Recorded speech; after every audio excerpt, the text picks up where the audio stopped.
The FA will place proceeds from the potential £1 billion sale of Wembley into a government-approved trust to secure grassroots football's future. Sportsmail exclusively revealed on Thursday that billionaire Shahid Khan has tabled a formal offer to the governing body for the national stadium that could be worth up to £1 billion.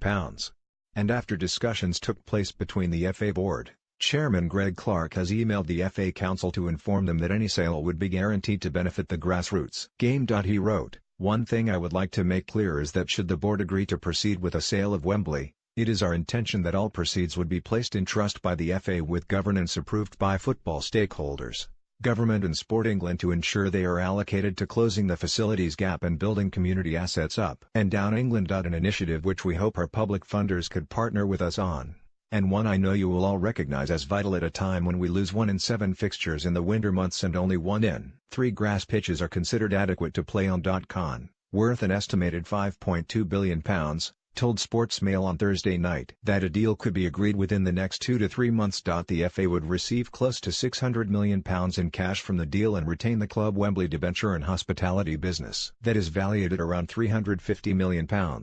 Sportsmail understands the FA believe the offer to be too good to turn down and that it would help them with a nationwide program of building new pitches to aid grassroots football.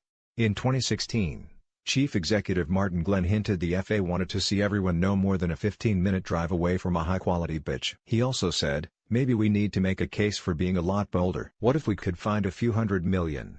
Dear Council colleagues, the process to evaluate the feasibility of selling Wembley Stadium to fund our national facilities deficit has been developed thoroughly over several months by the executive with the help of a major city advisor. I have reviewed progress throughout and it only came to the board yesterday when all sides felt it was in the appropriate position to be formally reviewed. At yesterday's meeting the board agreed unanimously to explore the sale but has not committed yet to any course of action. As you would expect, there was a debate around both the challenges a sale may bring and the opportunities it may create.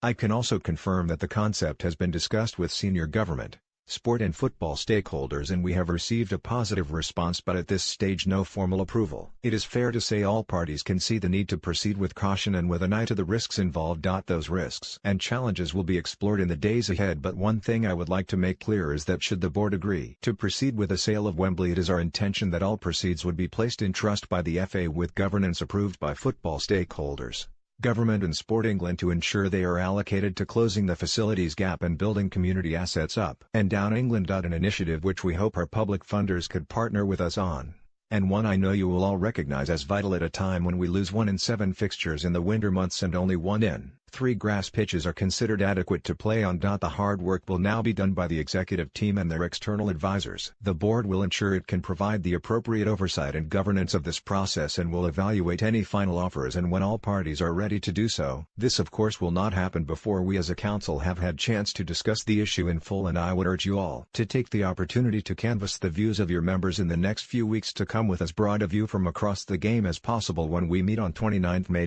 Best regards, Greg Clark, Chairman. The FA still owe £113 million to stakeholders, a repayment that will only be completed by the end of 2024. Khan's offer would release the FA from the financial burden of running and eventually modernising the stadium, and the FA may be able to negotiate away some of the £113 million debt, leaving more of the Pakistan-born Americans' money available for grassroots projects.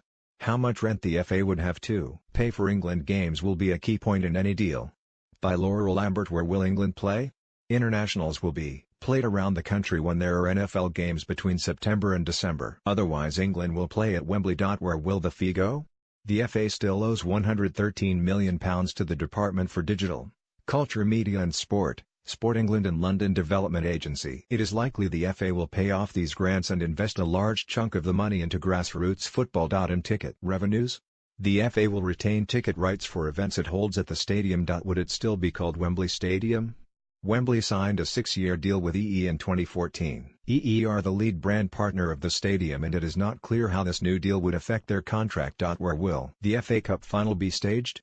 Cup finals and playoffs would continue to be played at Wembley. Euro 2020 fixtures scheduled there would go ahead as planned. Who owns Wembley? The FA. They bought Wembley in 1999, but there are a number of stakeholders involved. Would Wembley be home to Jacksonville Jaguars? Shahid Khan made it clear that owning Wembley would protect the Jaguars' position in London. He will need approval from the NFL to make that happen. How would Tottenham's NFL plans be affected? Tottenham's 10-year deal to host at least 2 NFL games a year at the new White Hart Lane should not be affected. How might Chelsea's plans be affected? Chelsea's position was said to be unchanged on Thursday. It is understood they would not look for a temporary home until 2021. Where would the FA go? The FA's headquarters would continue to be at Wembley,